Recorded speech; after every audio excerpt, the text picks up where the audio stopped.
Shalom, shalom à tous. Aujourd'hui, nous retrouvons pour ce 11e jour, toujours sur notre programme Les réalités de la Bible.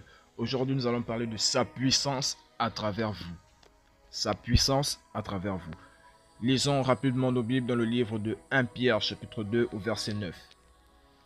La Bible dit: vous, au contraire, vous êtes une race élue, un sacerdoce royal, une nation sainte, un peuple acquis, afin que vous annonciez les vertus de celui qui vous a appelé des ténèbres à son admirable lumière.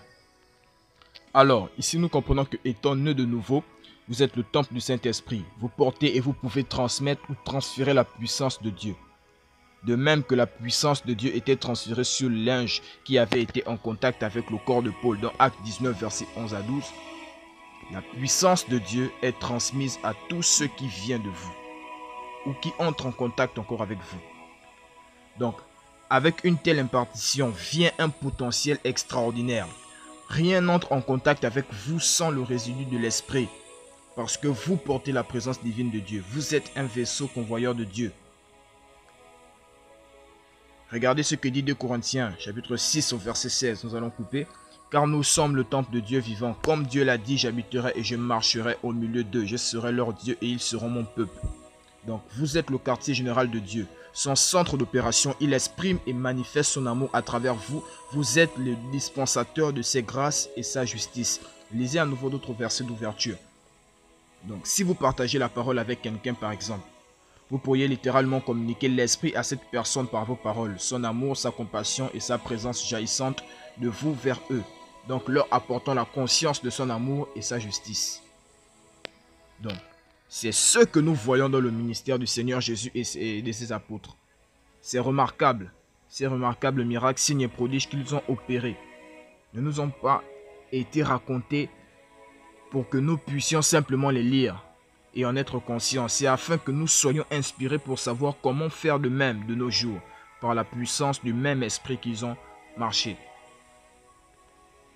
Donc, soyez conscients de ce que vous êtes, un convoyeur de la divinité. Un convoyeur de sa divine présence de Dieu.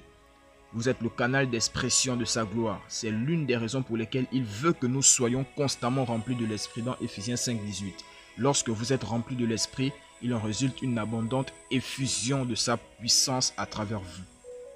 Que Dieu vous bénisse par ce message. Nous allons passer à cette prière de confession. Vous allez juste répéter après moi.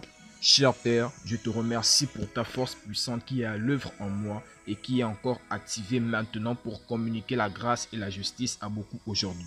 Je marche dans la plénitude des bénédictions de ta grâce divine et dans la suffisance de Christ, opérant par la puissance de sagesse et l'excellence de l'Esprit, au nom de Jésus. Amen.